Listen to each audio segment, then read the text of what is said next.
بسم الله الرحمن الرحيم الحمد لله رب العالمين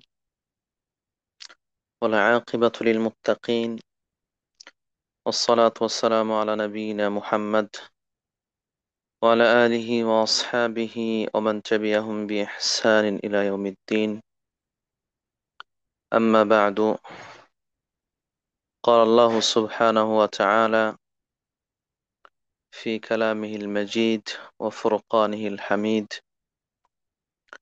أعوذ بالله من الشيطان الرجيم بسم الله الرحمن الرحيم ومن يقتل مؤمنا متعمدا فجزاؤه جهنم خالدا فيها وغضب الله عليه ولعنه وأعد له عذابا عظيما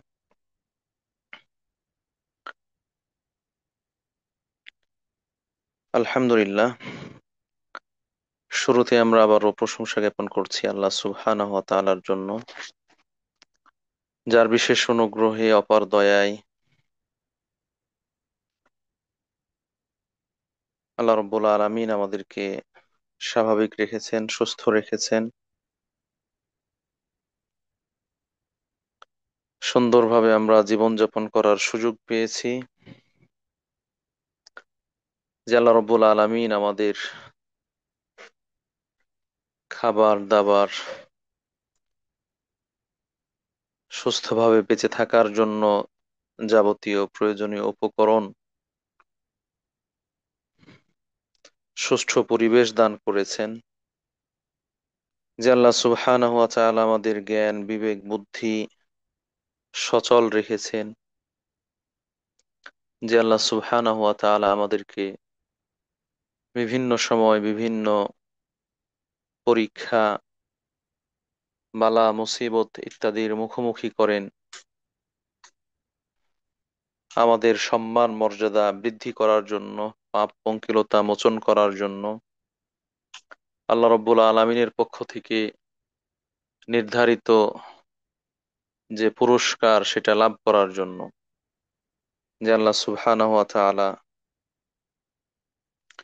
তার ইবাদতের জন্য আমাদেরকে অনুগত বানিয়েছেন, তার দিনকে জানার বোঝার এবং সে অনুযায়ী আমল করার তৌফিক দিয়েছেন। সে আল্লাহ রাব্বুল আলামিনের অগণিত অসংখ্য প্রশংসা, শুকরিয়া, কৃতজ্ঞতা। আলহামদুলিল্লাহ।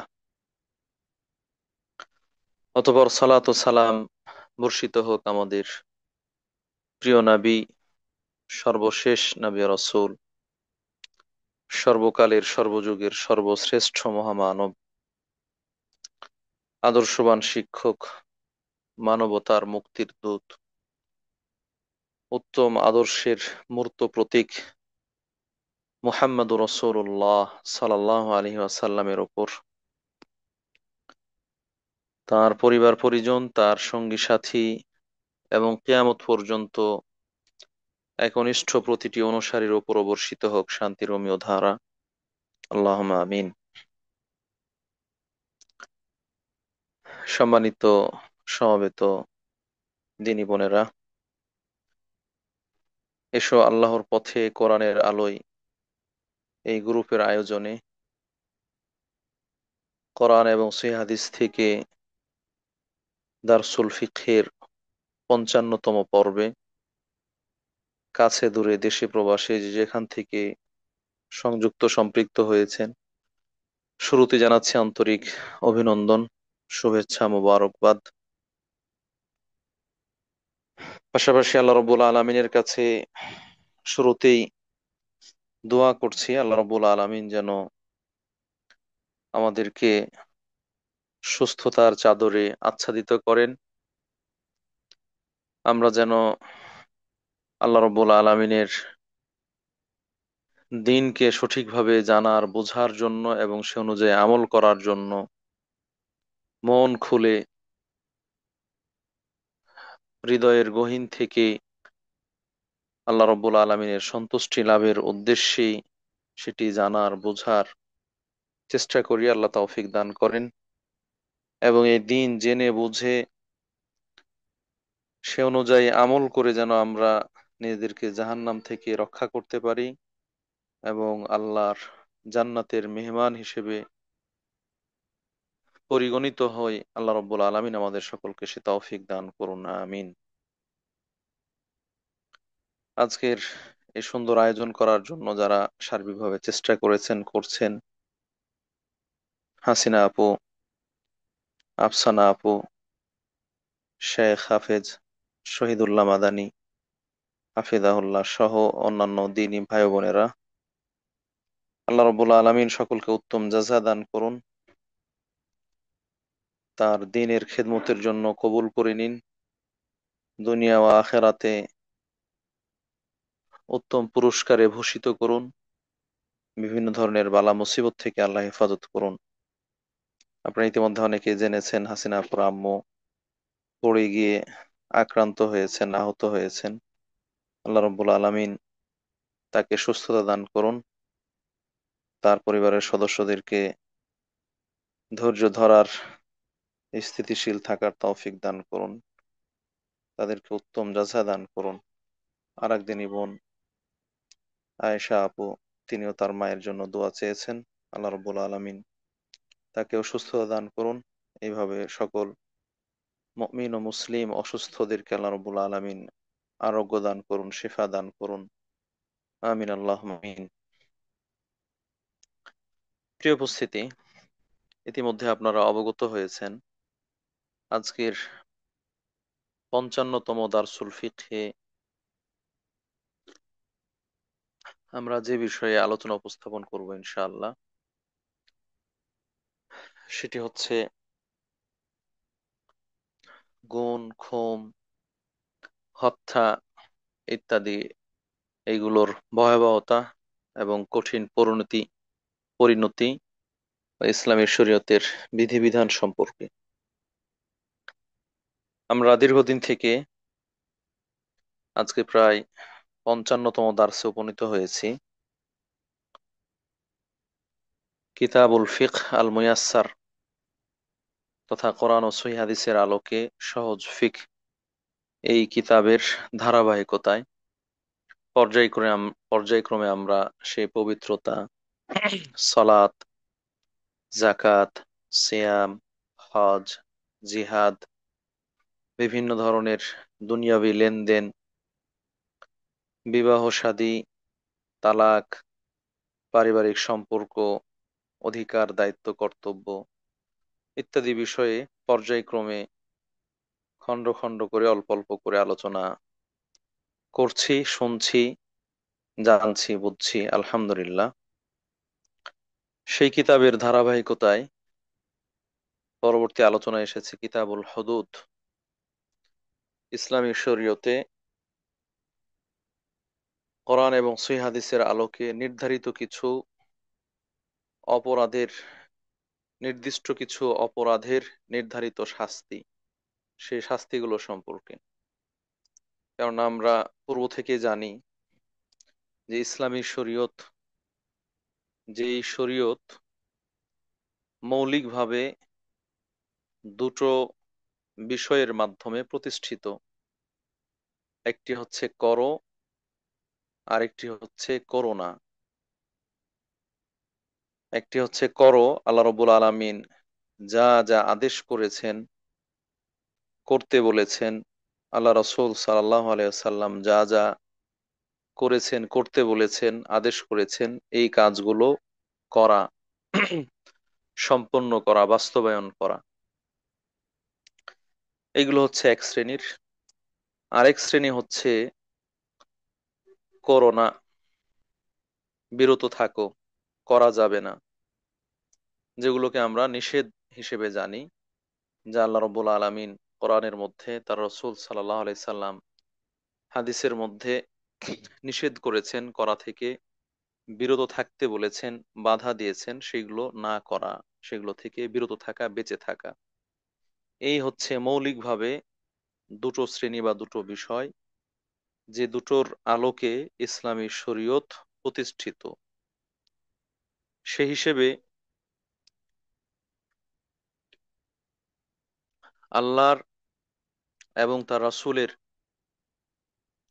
করো এই আদেশকে অমান্য করা, আর করো না নিষেধকে অমান্য করা, এ দুটোর মাধ্যমে একজন মানুষ পাপে লিপ্ত হয়, অন্যায়ে লিপ্ত হয়, আল্লাহর অবাধ্যতা তার রাসূলের অবাধ্যতায় নিমজ্জিত হয়, যার জন্য আল্লাহ রাব্বুল আলামিন শাস্তি নির্ধারণ করে রেখেছেন। এমনকি দুনিয়াতেই ইসলামী সমাজ ব্যবস্থা, ইসলামী রাষ্ট্র ব্যবস্থা ইত্যাদি, সেগুলো সঠিক রাখার জন্য, সুন্দর রাখার জন্য, স্থিতিশীল রাখার জন্য কিছু শাস্তির ব্যবস্থা করেছেন। এই শাস্তিগুলোকেই ইসলামী শরীয়তের পরিভাষায় হুদুদ বলা হয় বা হাদ বলা হয়। ইসলামী শরীয়তের হাদ বা হুদুদ, নির্ধারিত অপরাধের, নির্দিষ্ট অপরাধের নির্ধারিত শাস্তি।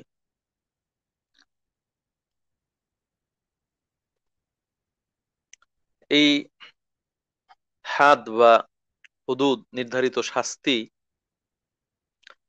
এইগুলো কখনো কখনো ব্যক্তির জীবন নাশ করার ক্ষেত্রে, অন্যের প্রাণ হরণ করার ক্ষেত্রে হয়ে থাকে, আবার কখনো কখনো অন্যকে ক্ষত বিক্ষত আহত করার মাধ্যমে হয়ে থাকে, আবার কখনো কখনো নিজের ক্ষেত্রে প্রযোজ্য অথবা অন্যের সাথে সম্পৃক্ত মর্যাদা, আত্মমর্যাদা, সামাজিক মর্যাদা ইত্যাদি, সেগুলোর সাথে সম্পৃক্ত।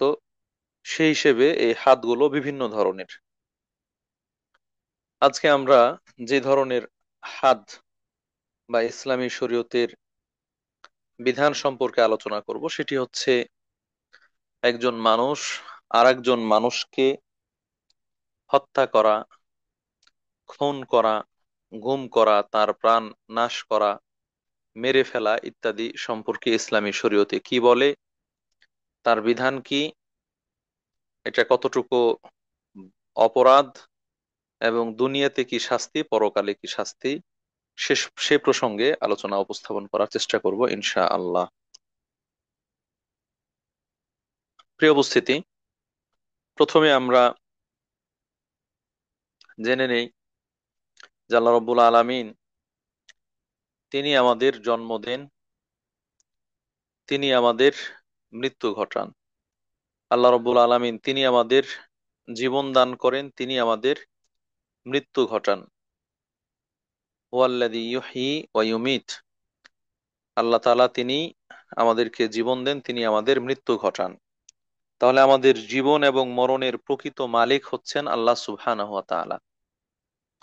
আল্লাহ তাআলা আমাদেরকে নির্দিষ্ট সময়সীমা দিয়ে দুনিয়ায় পাঠিয়েছেন, এটাও আল্লাহ তাআলা কোরআনের মধ্যে উল্লেখ করেছেন, লিকুল্লি উম্মাতিন আজাল ফাইদা জাআ আজালুহা লা ইস্তাখিরুনা সাআতা ওয়া লা ইস্তাকদিমুন। আল্লাহ রাব্বুল আলামিন প্রত্যেককে নির্দিষ্ট সময়সীমা দিয়ে দুনিয়ায় পাঠিয়েছেন। যখন তার সময়সীমা শেষ হয়ে যাবে, তার আগেও করা হবে না, পরেও করা হবে না, ঠিক ওই সময়ে তাকে দুনিয়া থেকে বিদায় গ্রহণ করতে হবে। তো এটা আমরা বিশ্বাস করি, বা এটা আমাদের বিশ্বাস করতে হবে। এটাই, এগুলো ইমানের অন্তর্ভুক্ত। আল্লাহ রাব্বুল আলামিন দুনিয়ায় পাঠানোর পরে আমাদের জীবনের স্বাধীনতা দিয়েছেন, নিরাপত্তা দিয়েছেন। প্রত্যেকটা মানুষ আল্লাহর সেই নির্ধারিত সময়সীমার আগে দুনিয়া থেকে বিদায় নিবে না, দুনিয়ায় বেঁচে থাকবে।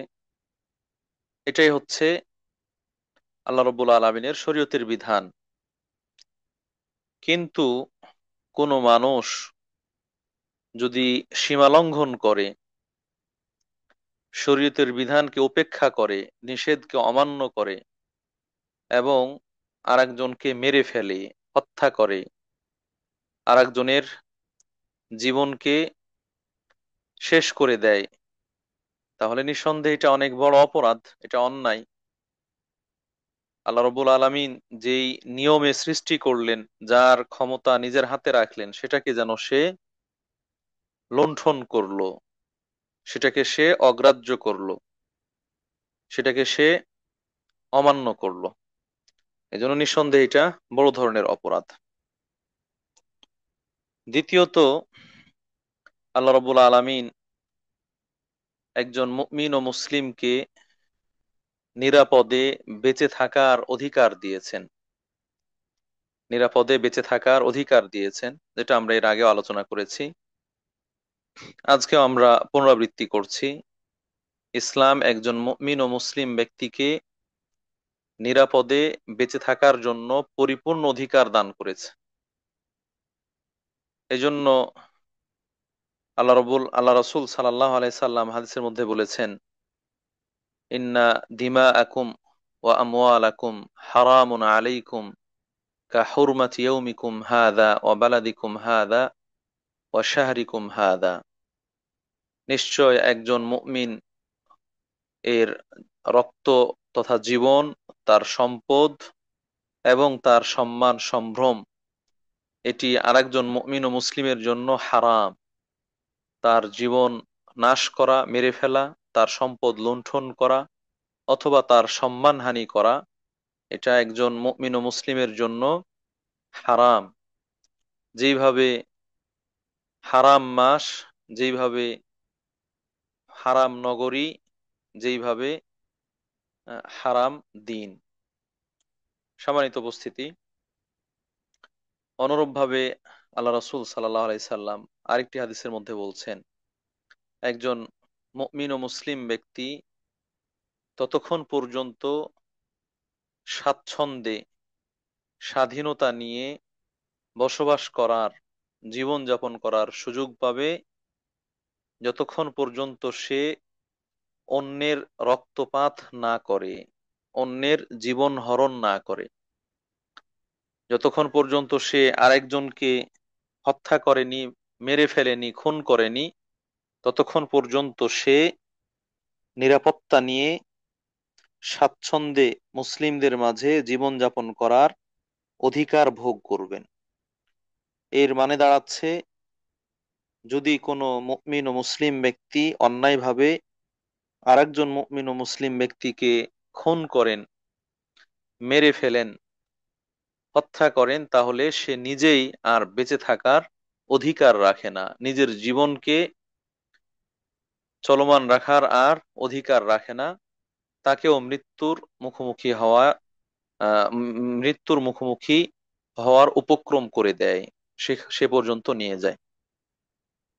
তাহলে একদিকে আল্লাহ রাসূল সাল্লাল্লাহু আলাইহি সাল্লাম মুমিনের জীবনকে নিরাপদ ঘোষণা করলেন, অন্যদিকে সেই জীবন বিলীন হয়ে যাওয়ার, নিঃশেষ হয়ে যাওয়ার ব্যাপারে হুমকি দিলেন যদি অন্যকে অন্যায়ভাবে হত্যা করে। এজন্যই হত্যা করা, খুন করা, এটা ইসলামী শরীয়তে জঘন্য অপরাধ, বড় ধরনের অপরাধ। আল্লাহ রাব্বুল আলামিন যে সকল হারাম কাজ থেকে বেঁচে থাকতে বলেছেন, বিরত থাকতে বলেছেন, সেইগুলোর মধ্যে অন্যকে অন্যায়ভাবে হত্যা করা, এটা থেকেও বেঁচে থাকতে বলেছেন, বিরত থাকতে বলেছেন। বিভিন্ন আয়াতে এসেছে, যা আমি তোমাদেরকে যেগুলো থেকে নিষেধ করছি এর মধ্যে রয়েছে অন্যায়ভাবে অন্যকে হত্যা করা, অন্যায়ভাবে আরেকজনকে খুন করা। তাহলে হত্যা করা, খুন করা, এটা ইসলামী শরীয়তে হারাম, ইসলামী শরীয়তে হারাম, এবং এটা বড় ধরনের অপরাধগুলোর অন্তর্ভুক্ত। যেমনটা সহিহ হাদিস এসেছে, আবু হুরায়রা রাদিয়াল্লাহু তাআলা আনহু থেকে বর্ণিত, বুখারী মুসলিম সহ প্রসিদ্ধ হাদিসের কিতাবে এসেছে, আল্লাহ রাসূল সাল্লাল্লাহু আলাইহি ওয়াসাল্লাম বলছেন, ইজতানিবুস সাবআল মুবিকাত, তোমরা সাতটি ধ্বংসাত্মক কাজ থেকে বিরত থাকো, আই আল মুহলিকাত, যেগুলো বান্দার আমলকে নষ্ট করে দেয়। সাহাবায়ে কেরাম জিজ্ঞাসা করলেন, সে সকল কাজগুলো কি? আল্লাহ রাসূল সাল্লাল্লাহু আলাইহি সাল্লাম এক এক করে উল্লেখ করলেন, আল্লাহর সাথে শরিক করা, পিতামাতার অবাধ্য হওয়া, এরপরে নিয়ে এসেছেন ওয়াকাতলুন নাফসিল্লাতি হারামাল্লাহু ইল্লা বিল হক, আল্লাহ রাব্বুল আলামিন যাদেরকে হত্যা করতে নিষেধ করেছেন এরকম নিষ্পাপ আত্মাকে, নিরপরাধ প্রাণকে খুন করা, হত্যা করা। এইভাবে হাদিসের মধ্যে আরো বিভিন্ন জায়গায় আল্লাহ রাসূল সাল্লাল্লাহু আলাইহি সাল্লাম এই হত্যা করা, অপরাধ, হত্যা করো না, হত্যা থেকে বিরত থাকো, কেউ যেন কাউকে অন্যায়ভাবে না মেরে ফেলে, এরকম নিষেধ করেছেন। তাহলে এই আয়াত এবং হাদিসগুলোর মাধ্যমে হত্যা করা হারাম, নিষেধ, এটি স্পষ্টভাবে প্রমাণিত। সম্মানিত উপস্থিতি, একজন মানুষ যখন বেঁচে আছে তখন সে যদি আহত হয়, হাত ভেঙে ফেলা হয়, পা ভেঙে ফেলা হয়, হাত কেটে ফেলা হয়, চোখ উপড়িয়ে ফেলা হয়, কান কেটে দেওয়া হয়, তারপরও তার প্রাণটা বেঁচে থাকে, সে জীবন নিয়ে বেঁচে থাকতে পারে। যদিও তার অঙ্গহানি হয়েছে, যদিও সে আহত হয়েছে, আক্রান্ত হয়েছে, কিন্তু তার বেঁচে মানে প্রাণ নিয়ে সে বেঁচে আছে। সে কষ্টে হলেও, বিঘ্নতার মধ্যে হলেও জীবনযাপন করার সুযোগ পাবে। কিন্তু যখন তাকে মেরে ফেলা হলো, খুন করা হলো, হত্যা করা হলো, তখন তার আর এই বেঁচে থাকার সুযোগ নেই। তখন তিনি আর দুনিয়ায় টিকে থাকতে পারছেন না।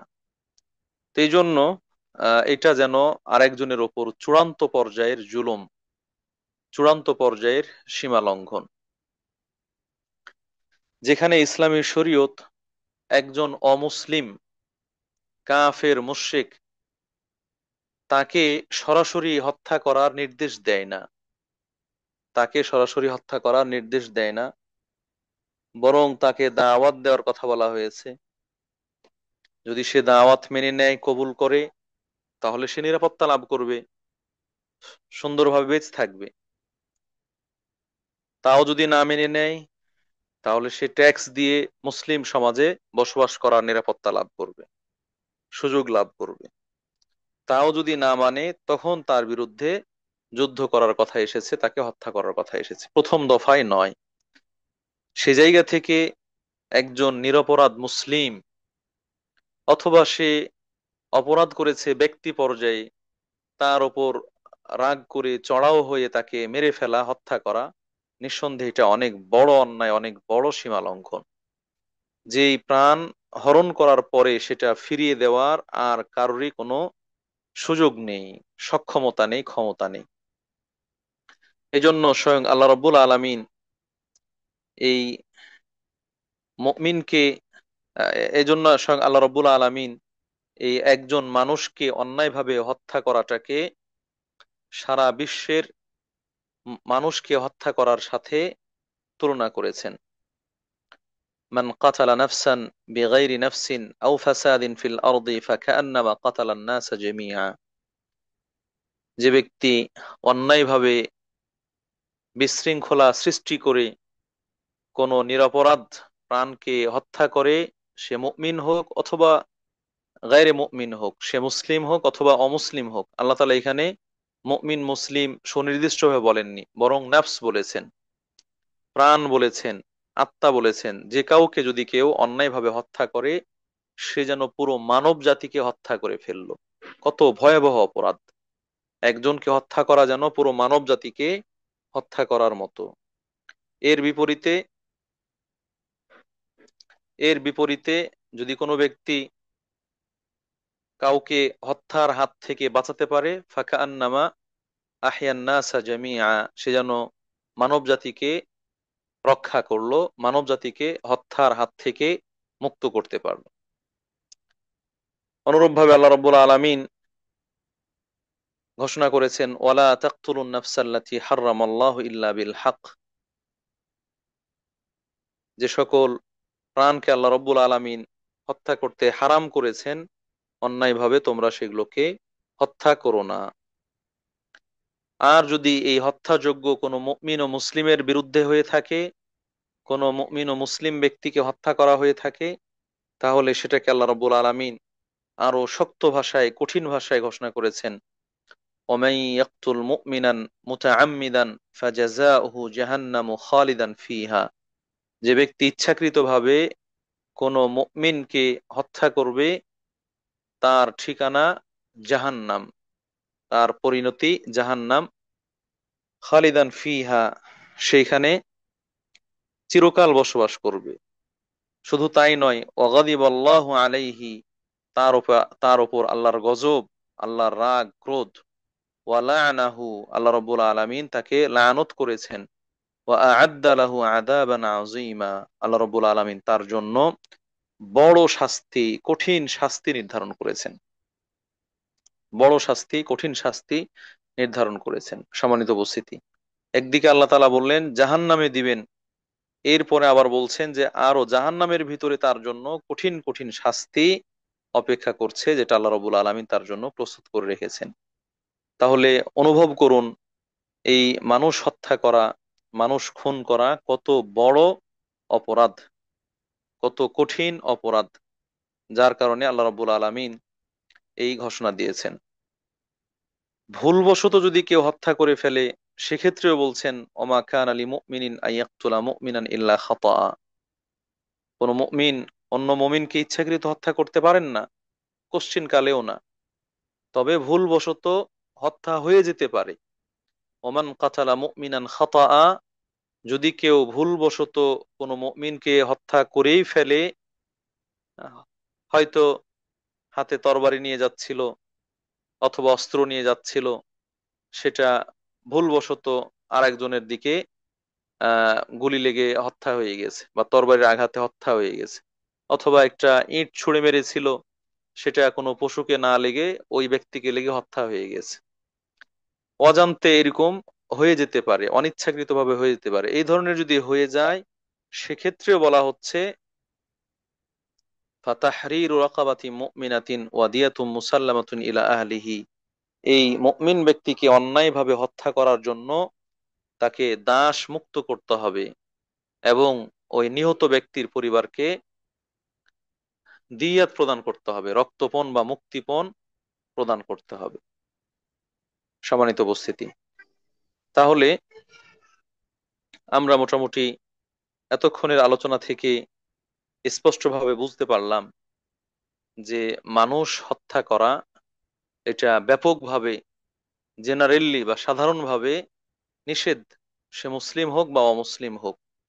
অমুসলিম হলেও তাকে হত্যা করার পূর্ব শর্ত রয়েছে, সেই শর্তগুলো পূরণ সাপেক্ষে স্থানকাল পাত্রভেদে হত্যা করা যেতে পারে, কিন্তু ঢালাওভাবে যাকে তাকে যখন তখন হত্যা করার সুযোগ নেই।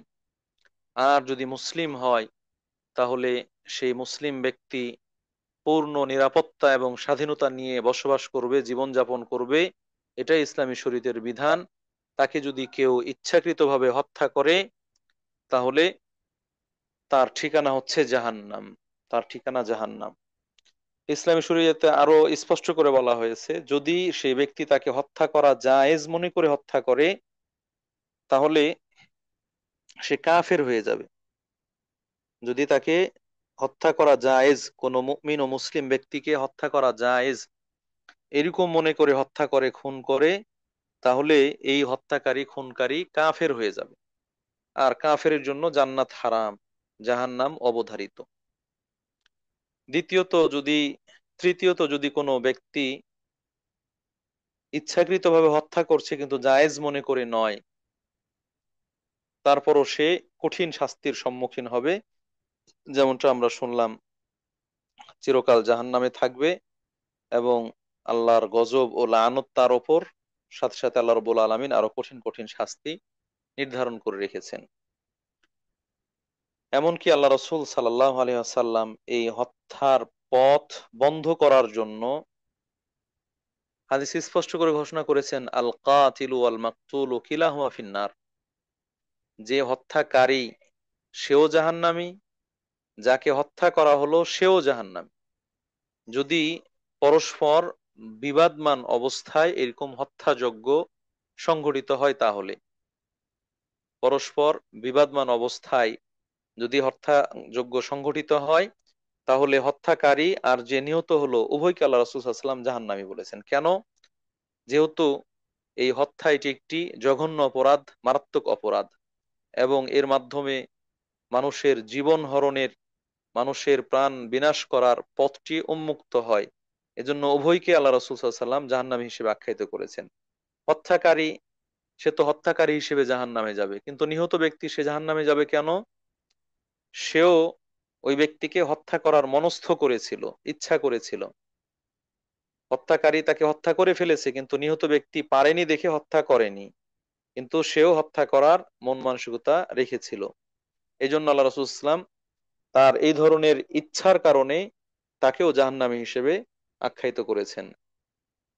যদিও আমরা আহলুস সুন্নাহ ওয়াল জামাআহ, কোরআন এবং সহিহ হাদিসের অনুসারীরা দৃঢ়ভাবে বিশ্বাস করি, কোনো ব্যক্তি যদি অন্যকে অন্যায়ভাবে হত্যা করে আর হত্যা করা হালাল মনে না করে, তাহলে এই জঘন্য অপরাধ হলেও সে তার শাস্তি ভোগ করে একসময় জান্নাতে যাওয়ার সুযোগ লাভ করবে, ঈমান থাকলে ইনশা আল্লাহ। কিন্তু তার জন্য কঠিন শাস্তি রয়েছে, এটা আমরা স্বীকার করি, বিশ্বাস করি। প্রিয় উপস্থিতি, এ পর্যায়ে আমরা উল্লেখ করতে চাই, একজন মুমিন ও মুসলিম ব্যক্তিও হত্যার শিকার হতে পারে। ইসলামী শরীয়তের বিধানের আলোকে একজন মুমিন ও মুসলিম ব্যক্তিও হত্যার শিকার হতে পারে, তবে তার জন্য উপযুক্ত কারণ লাগবে। তার জন্য উপযুক্ত কারণ লাগবে। এরকম উপযুক্ত কারণ হিসেবে ইসলামী শরীয়তে মৌলিকভাবে তিনটি কারণ উল্লেখ করা হয়েছে। একজন মুমিন ও মুসলিম যে নিজের ইসলাম এর দাবি করছে, নিজেকে মুমিন বলছে, কালিমাতু শাহাদাতান পড়ছে, আশহাদু আল্লা ইলাহা ইল্লাল্লাহ ওয়া আশহাদু আন্না মুহাম্মাদান আবদুহু ওয়া রাসূলুহু, এটা মনে বিশ্বাস করছে, মুখ দিয়ে উচ্চারণ করছে, সালাতও পড়ছে, এরকম মুমিন ও মুসলিম ব্যক্তিকেও তিনটির যে কোনো একটি কারণে হত্যা করা জায়েজ, যেতে পারে। তবে অবশ্যই আমাদেরকে খেয়াল রাখতে হবে, এই হত্যাযজ্ঞ সম্পন্ন করার জন্য পুরো প্রক্রিয়াটি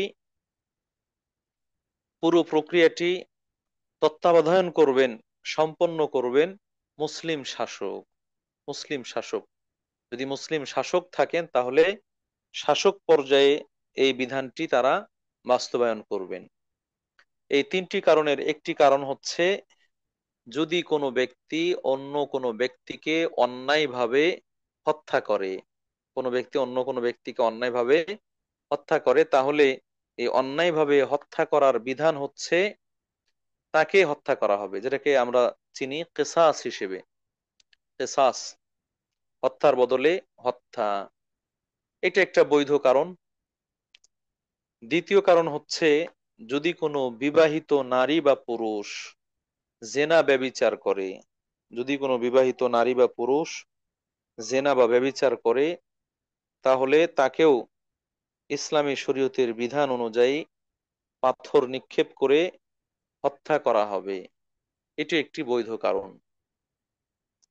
তৃতীয় কারণ হচ্ছে, যদি কোনো মুমিন ও মুসলিম ইসলাম ধর্ম গ্রহণ করার পরে আবার সে ইসলাম বাদ দিয়ে অন্য কোনো ধর্ম গ্রহণ করে, যাকে আমরা মুরতাদ বলি, ইসলামী শরীয়তের পরিভাষায় যাকে মুরতাদ বলা হয়, যে মুমিন ও মুসলিম ছিল অথবা কোনো এক সময় ইসলাম এর মধ্যে ছিল, এরপরে সে অন্য ধর্ম গ্রহণ করেছে, ইসলাম ধর্ম বাদ দিয়ে অন্য ধর্মে ফিরে গিয়েছে, এরকম ব্যক্তিকে বলা হয় মুরতাদ। সে মুরতাদ হওয়ার পরে তাকে তাওবা করার সুযোগ দেয়া হবে, ইসলাম ধর্মে ফিরে আসার জন্য আহ্বান জানানো হবে।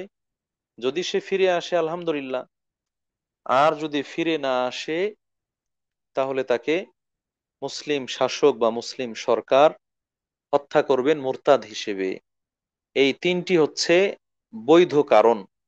এই তিনটি হচ্ছে বৈধ কারণ, যার ভিত্তিতে একজন মুসলিম দাবিদার ব্যক্তিকেও হত্যা করা ইসলামে বৈধ। যেটা বারবার বলা হচ্ছে, ইল্লা বিল হক ওয়ালা তাকতুলুন নাফসাল্লাতী হারামাল্লাহু ইল্লা বিল হক, এই যে বিল হক, ন্যায়সঙ্গত ভাবে মুমিন ও মুসলিম ব্যক্তিকে হত্যা করা যাবে, সেই ন্যায়সঙ্গত কারণটা কি? এই তিনটার যে কোনো একটা কারণ পাওয়া গেলে, এর বাইরে অন্য কোনো কারণে তাকে হত্যা করার সুযোগ নেই, তাকে খুন করার সুযোগ নেই। আমরা এই পর্যায়ে আলোচনায় নিয়ে আসব, যদি কেউ একজন মুমিন ও মুসলিম আরেকজন মুমিন ও মুসলিমকে অন্যায়ভাবে হত্যা করে, তাহলে তার বিধানটা দুনিয়াতে কি, তার শাস্তিটা দুনিয়াতে কি। বিধান বলতে সে তো হত্যাকারী, সে বড় ধরনের পাপী অন্যায়কারী, কিন্তু এই হত্যাকারীর জন্য ইসলামী শরীয়তে দুনিয়াতে কি শাস্তি রয়েছে। সম্মানিত উপস্থিতি, এই শাস্তি জানার আগে আমাদের জানা দরকার হত্যার ক্লাসিফিকেশন, খুন করার ক্লাসিফিকেশন, এর বিভিন্ন ভাগ রয়েছে। হ্যাঁ, মৌলিকভাবে তিনটি ভাগ করা হয়েছে। হত্যা বা খুনের মৌলিকভাবে তিনটি ভাগ করা হয়েছে। একটা ভাগ হচ্ছে ইচ্ছাকৃতভাবে হত্যা করা, যেটাকে আরবিতে কতলে আমাদ বলে, ইচ্ছাকৃত হত্যা। দ্বিতীয় ভাগ হচ্ছে ইচ্ছাকৃত নয় তবে ইচ্ছাকৃতর মতোই, ইচ্ছাকৃত নয় তবে ইচ্ছাকৃতর মতোই। তৃতীয় হচ্ছে ভুলবশত হত্যা বা খুন, ভুলবশত হত্যা বা খুন। এই তিন প্রকার বলছে এই জন্যই যেহেতু প্রকারভেদে তার বিধানের ভিন্নতা রয়েছে, প্রকারভেদে তার বিধানের ভিন্নতা রয়েছে, এই জন্য তিন প্রকারকে আলাদা করে ভাগ করা হয়েছে। প্রথম প্রকার কাতলে আমাদ বা ইচ্ছাকৃতভাবে হত্যা করা।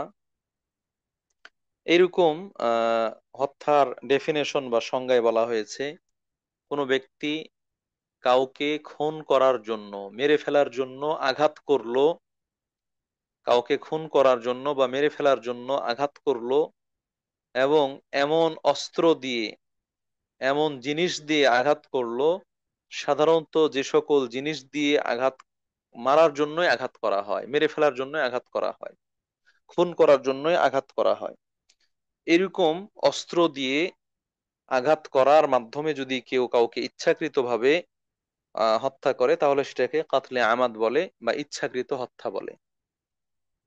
উদাহরণ হিসেবে, যেমন কেউ কারো পেটে ছুরি ঢুকিয়ে দিল, চাকু বা ছুরি ঢুকিয়ে দিল। সাধারণত চাকু বা ছুরি দিয়ে হত্যা করা হয়, খুন করা হয়। কেউ কারো গলায় চাকু বা ছুরি চালিয়ে জবাই করে দিল। চাকু বা ছুরি এরকম ধারালো অস্ত্র দিয়ে সাধারণত হত্যা করা হয়, খুন করা হয়। সে খুন করার মানুষেই ইচ্ছায় এই ধারালো অস্ত্র ব্যবহার করলো ওই ব্যক্তির ওপর, তাহলে এটাকে ইচ্ছাকৃত হত্যা বলা হয়। এখন যেমন পিস্তল বা রিভলভার অথবা রাইফেল ইত্যাদি, এই ধরনের অস্ত্র যেগুলো দিয়ে সাধারণত মানুষকে হত্যা করা হয়, এরকম কোনো অস্ত্র বা গোলা বারুদ ইত্যাদি ব্যবহার করলো কাউকে খুন করার জন্য বা হত্যা করার জন্য, তাহলে এটাকেও ইচ্ছাকৃত হত্যা হিসেবে ধরে নেওয়া হবে। তো এই ধরনের দুটো মৌলিক শর্ত বা প্রধান শর্ত, যে খুন করার ইচ্ছায় ইচ্ছাকৃতভাবে আঘাত করেছে, আর সেই আঘাতটা এমন জিনিসের মাধ্যমে করেছে যেটা দিয়ে সাধারণত হত্যা করা হয়, তো এইরকম হত্যাকে কতলে আমাদ বলা হয়। এবং এই তিন প্রকারের মধ্যে এটা হচ্ছে সর্বোচ্চ পর্যায়ের জঘন্য হত্যা, বড় ধরনের হত্যা। এজন্যই এই হত্যার শাস্তি স্বয়ং আল্লাহ রাব্বুল আলামিন কোরআনের মধ্যে উল্লেখ করেছেন, সেটা হলো কিসাস, সেটা হচ্ছে কিসাস। যদি কোনো ব্যক্তি এরকম ভাবে হত্যা করে, তাহলে তার শাস্তি হচ্ছে কিসাস, তাকে হত্যার বদলে হত্যা করতে হবে। যেমনটা আল্লাহ রাব্বুল আলামিন কোরআন আয়াতের মধ্যে উল্লেখ করেছেন, ইয়া আইয়ুহাল্লাযীনা আমানু কুতিবা আলাইকুমুল কিসাসু ফিল কাতলা, হে ঈমানদারগণ, তোমাদের উপর ফরজ করা হয়েছে কিসাস নেওয়া, ফিল কাতলা, হত্যা যজ্ঞের ব্যাপারে, নিহত ব্যক্তির ব্যাপারে। কেউ যদি কাউকে অন্যায়ভাবে হত্যা করে, তাহলে তাকেও হত্যা করা হবে, এটি আল্লাহ রাব্বুল আলামিনের ফরজকৃত বিধান, কিসাস। আল হুররু বিল হুররি ওয়াল আবদু বিল আবদি ওয়াল উনসা বিল উনসা, স্বাধীন পুরুষ হত্যা করলে তাকে স্বাধীন পুরুষের বিপরীতে হত্যা করা হবে, দাস দাসকে হত্যা করলে তার বিপরীতে হত্যা করা হবে, নারী নারীকে হত্যা করলে তার বিপরীত তাকে হত্যা করা হবে। এটি আল্লাহ রাব্বুল আলামিনের বিধান, এটাকে বলা হয় কিসাস, হত্যার বদলে হত্যা। এটা হলো এক নম্বর শাস্তি।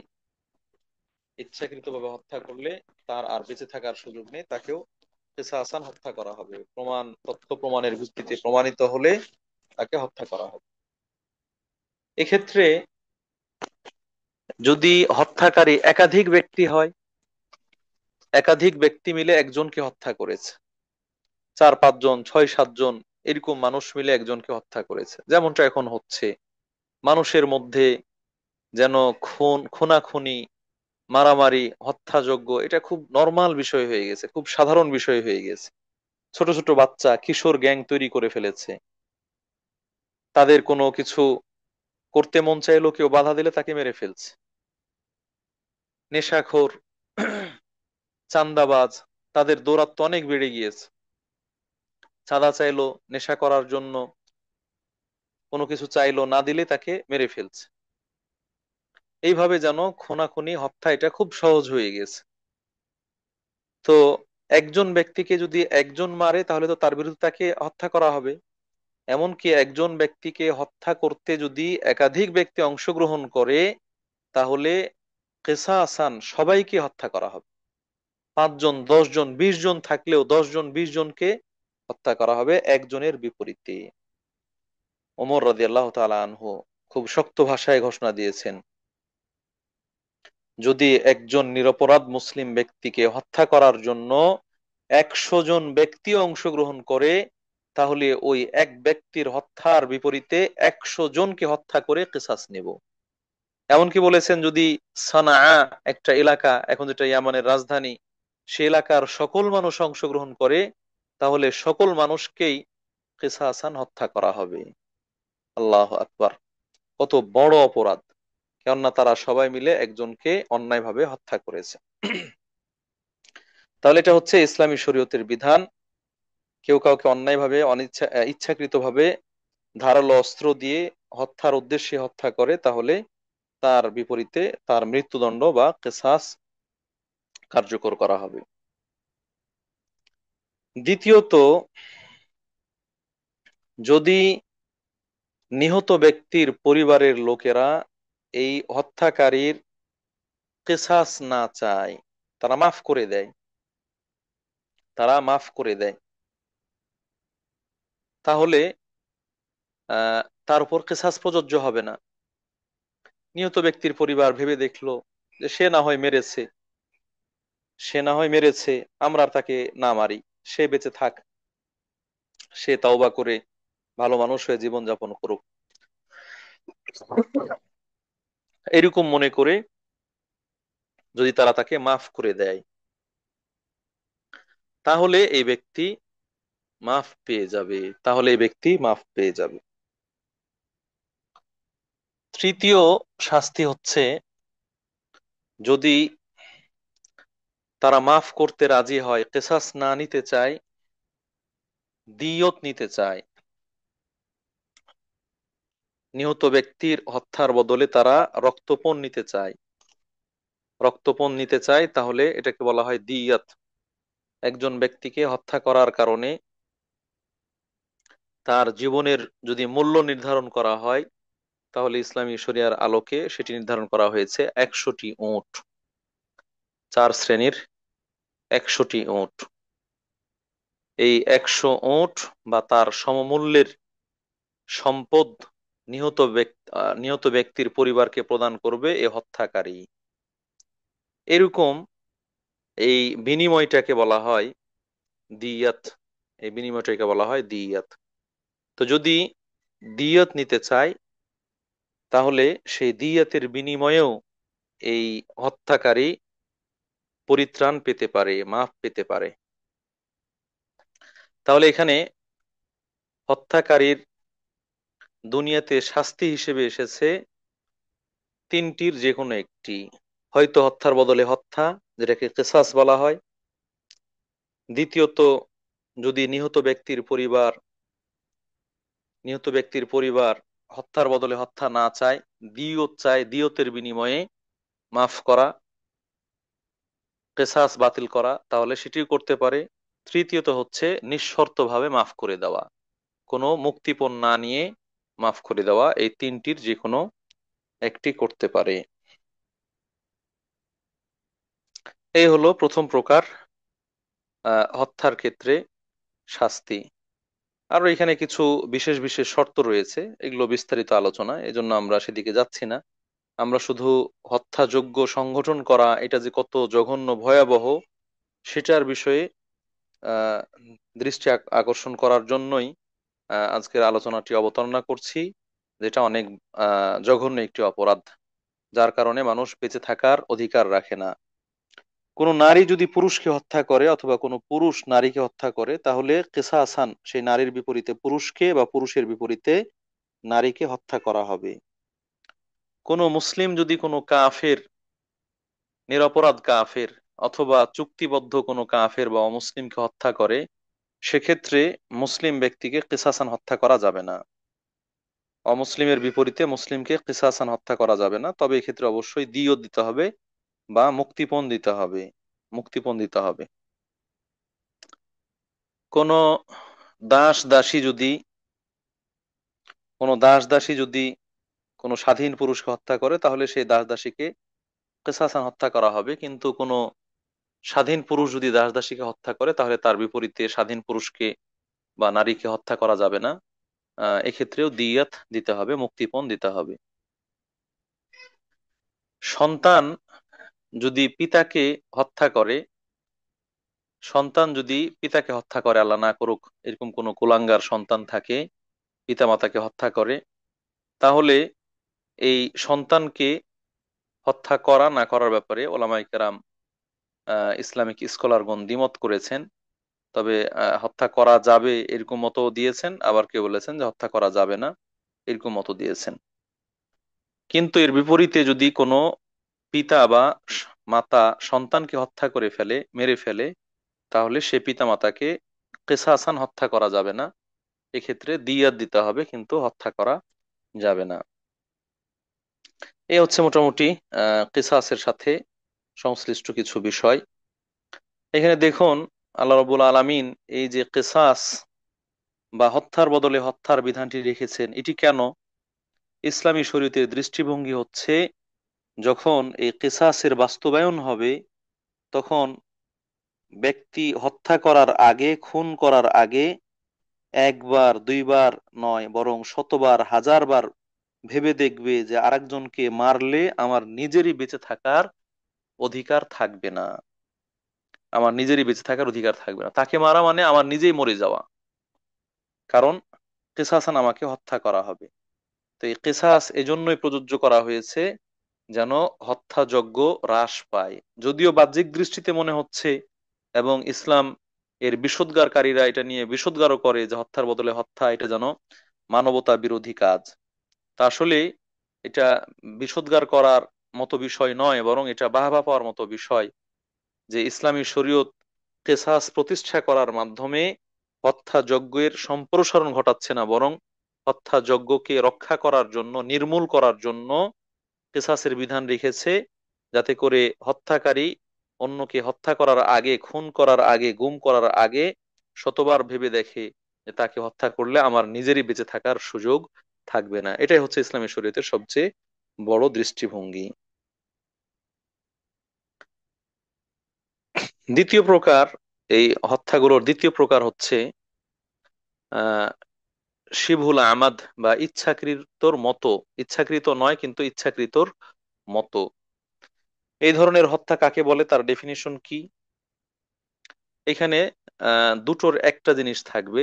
আগেরটার মধ্যে দুটো ছিল, এখানে একটা জিনিস থাকবে, সেটা হচ্ছে হত্যার উদ্দেশ্যেই কাউকে আঘাত করছে, কিন্তু এমন জিনিসের মাধ্যমে, সাধারণত যে জিনিস দিয়ে আঘাত করলে মানুষ মরে না, এমন জিনিস দিয়ে আঘাত করছে যে জিনিস দিয়ে আঘাত করলে মানুষ মরে না। কাউকে চট থাপ্পড় মারলো, কিল ঘুষি মারলো, কিল ঘুষি মেরে অথবা বেতের বাড়ি মেরে মেরে ফেললো। সাধারণত এই বেতের বাড়ি অথবা কিল ঘুষি, লাথি ইত্যাদি এইগুলোর এতে মানুষ মরে না, আহত হয়, দুর্বল হয়, আক্রান্ত হয়, কিন্তু মারা যায় না।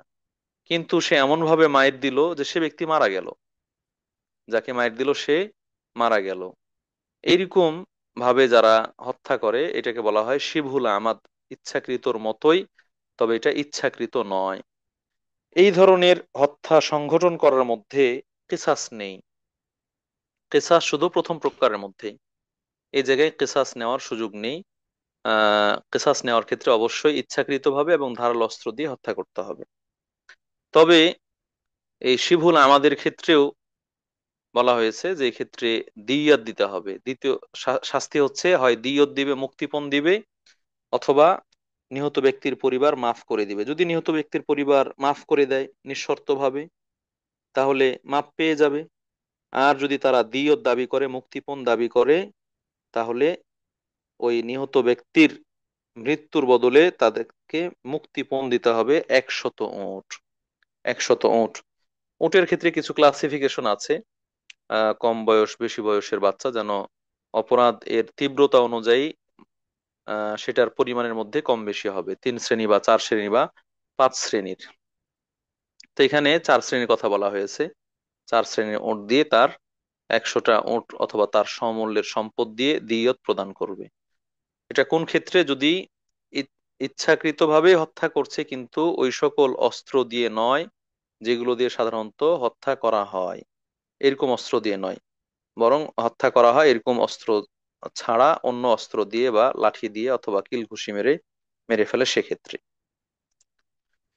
তৃতীয় প্রকার হত্যা বা খুন হচ্ছে ভুলবশত হত্যা করা। ভুলবশত হত্যা করা, কোনো ব্যক্তি কাউকে হয়তো আহ এমনি শাসন করার জন্য একটা থাপ্পড় মারলো, আল্লাহর হুকুম সেই থাপ্পড়ে সে মারা গেল, এর জন্য ভুলবশত হত্যা। কেউ হয়তো রাস্তার পাশে একটা গর্ত খুঁড়েছে, সেখানে কূপ বানাবে, কুয়া বানাবে ইত্যাদি এই জন্য, কিন্তু সেখানে পড়ে কেউ মারা গেল। অথবা কেউ হয়তো পাখি শিকারে গিয়েছে, দূর থেকে বন্দুক বন্দুক তাক করেছে, কিন্তু আহ স- দেখা গেল যে আঘাত করার পরে সেটা পাখি ছিল না, সেটা মানুষ ছিল। অথবা কোনো পশু শিকারে গিয়েছে। এগুলো বিভিন্ন ধরন রয়েছে, বাস্তবে আরো বিভিন্ন সময় বিভিন্ন রকম হয়ে যায়। অনেক সময় কেউ চুরি করেছে, চোরকে পেটালো, পিটাতে গিয়ে মেরে ফেলার উদ্দেশ্যে তাকে পিটায়নি, শাস্তি দেওয়ার জন্য, কিন্তু দেখা গেল এমন পিটন হয়ে গেছে যার কারণে সে মারা গিয়েছে। এই ধরনের হত্যাগুলো, এগুলো হচ্ছে কাতলে খাতা, ভুলবশত হত্যা। এই ধরনের হত্যার কারণে আহ, এই ধরনের হত্যার কারণে আহ ব্যক্তি অপরাধী সাব্যস্ত হবে, কিন্তু এক্ষেত্রেও কিসাস নেই। এক্ষেত্রেও কিসাস নেই, কিসাস নেওয়া যাবে না। তো এখানে দিয়ত দিতে হবে। এক্ষেত্রে দিয়ত দিতে হবে। দিয়ত দিতে হবে, মুক্তিপণ দিতে হবে 100 উট। তবে সেই উটের শ্রেণীবিন্যাসে কি রয়েছে, 5 শ্রেণীর উট রয়েছে যেগুলো তুলনামূলক কম দামি। কার তুলনায়? যেটা পূর্বের প্রকারে বলা হলো তার তুলনায় কম দামি উট। এইভাবে আহ এই হত্যার শাস্তি বর্ণনা করা হয়েছে। তবে ভুলবশত হত্যা যেটা, সেই হত্যার ক্ষেত্রে দুনিয়ার শাস্তি প্রযোজ্য হবে, কিন্তু পরকালে শাস্তি নেই। পরকালে শাস্তি নেই। আহ দুনিয়াতে যে শাস্তি, সেই শাস্তি প্রয়োগ করা হবে, কিন্তু পরকালে সে বেঁচে যাবে। যে আল্লাহ রাসূল সাল্লাল্লাহু আলাইহি ওয়াসাল্লাম বলছেন, ইন্নাল্লাহ তাজাওয়াজা আন উম্মতি আল খাতা ওয়ান নিসিয়ান ওয়া মাসতুকরিহু আলাই। নিশ্চয় আল্লাহ রাব্বুল আলামিন আমার উম্মতের ভুল এবং বিস্মৃত হওয়া অথবা বাধ্য করে করা হয়েছে কোনো কিছু, এরকম কাজের অপরাধগুলো আল্লাহ রাব্বুল আলামিন উঠিয়ে নেবেন। তবে দুনিয়াতে তাকে কি করতে হবে? দাস মুক্ত করতে হবে, দাস বা দাসী, মোমেনা দাসী মুক্ত করতে হবে। এটা হচ্ছে কাফফারা, তার কাফফারা আদায় করতে হবে। ভুলবশত হত্যার ক্ষেত্রে অনুরূপভাবে আহ শিভুল আমাদ যেটা বললাম ইচ্ছাকৃতর মতো, সেক্ষেত্রে কাফফারা আদায় করতে হবে। এই হচ্ছে মোটামুটি কোনো ব্যক্তি যদি কাউকে হত্যা করে, সেই হত্যার 3টি ধরন এবং সেই ধরন অনুযায়ী তার শাস্তি, তার শাস্তি দুনিয়াবী এবং পরকালীন শাস্তি। এর বাইরে আলোচনা থেকে যায় যে মানুষ যদি কাউকে হত্যা পর্যন্ত পৌঁছলো না, আঘাত করলো, আহত করলো, চোখ উপড়িয়ে ফেললো, কান কেটে ফেললো, অথবা হাত কেটে ফেললো, দাঁত ভেঙে ফেললো, এই ধরনের শারীরিক অঙ্গহানি অথবা আহত করা, ক্ষত বিক্ষত করা, সেক্ষেত্রে ইসলামী শরীয়তের বিধান কি? সম্মানিত উপস্থিতি, এক্ষেত্রে ইসলামী শরীয়তের বিধান রয়েছে। আহ এটাও কিসাসের মধ্যে এসেছে, যেটা আল্লাহ তাআলা কোরআনের মধ্যে বলেছেন, ওয়াকাতাবনা আলাইহিম ফিহা আন্নান নাফসা বিন নাফসি ওয়াল আইনা বিল আইনি ওয়াল আনফা বিল আনফ ওয়াল উযুনা বিল উযুন ওয়াস সিন্না বিস সিন্নি ওয়াল জুরুহা কিসাস। কেউ হত্যা করলে হত্যার বদলে হত্যা, অথবা কেউ কারো চোখ নষ্ট করলে চোখের বদলে চোখ, অথবা নাকের বদলে নাক, কানের বদলে কান, দাঁতের বদলে দাঁত ইত্যাদি। এইটা কিসাসান কি করা হবে? তার দাঁত ভেঙে দেওয়া হবে, তার কান কেটে ফেলা হবে, তার নাক কেটে ফেলা হবে, তার চোখ উপড়ে ফেলা হবে।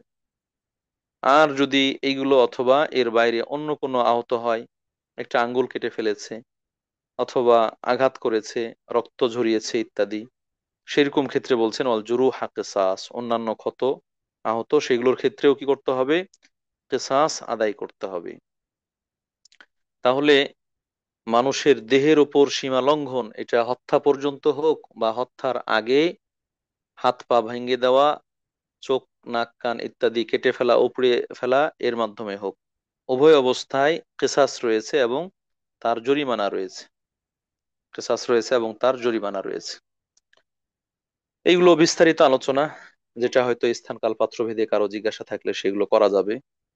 তবে মৌলিকভাবে যদি কোনো ব্যক্তি কারো এরকম অঙ্গহানি করে যেটার বিকল্প নেই, যেটা একটাই, তাহলে ওটার বিপরীতে কেসাসান ওই ব্যক্তিকে হত্যা করা যাবে। আফান, হত্যা করা নয়, বরং আহ, আহ, দিয়তের ক্ষেত্রে এটা পরিপূর্ণ দিয়ত দিতে হবে। যেটার বিকল্প নেই, এরকম কোনো কিছু অঙ্গহানি করলে তার দিয়তের ক্ষেত্রে পরিপূর্ণ দিয়ত দিতে হবে। আর যেটার বিকল্প আছে অথবা ভাগ আছে, সেটা ভাগ করা হয়। যেমন কারো চোখ দুইটা, একটা চোখ উপড়ে ফেলেছে, তাহলে তাকে অর্ধেক দিয়ত দিতে হবে। কান দুইটা, একটা কান কেটে ফেলেছে, তাহলে অর্ধেক দিয়ত দিতে হবে। কিন্তু যেগুলো একাধিক রয়েছে, আরো বেশি রয়েছে, যেমন হাতের আঙ্গুল 10টা, পায়ের আঙ্গুল 10টা, দাঁত 32টা ইত্যাদি ইত্যাদি, সেগুলোর ক্ষেত্রে দিয়তের কম বেশি রয়েছে, সংখ্যা অনুযায়ী, পরিমাণ অনুযায়ী। তার মানে দাঁড়াচ্ছে ইসলামী শরীয়তে ব্যক্তির জীবনের নিরাপত্তা এটা কঠিনভাবে নির্ধারিত, শক্তভাবে নির্ধারিত। এটা যদি সাধারণ আঘাতও হয়, অন্যায়ভাবে কিল ঘুষি মারাও হয়, তাহলে সেটাও অন্যায়, সেটাও অপরাধ।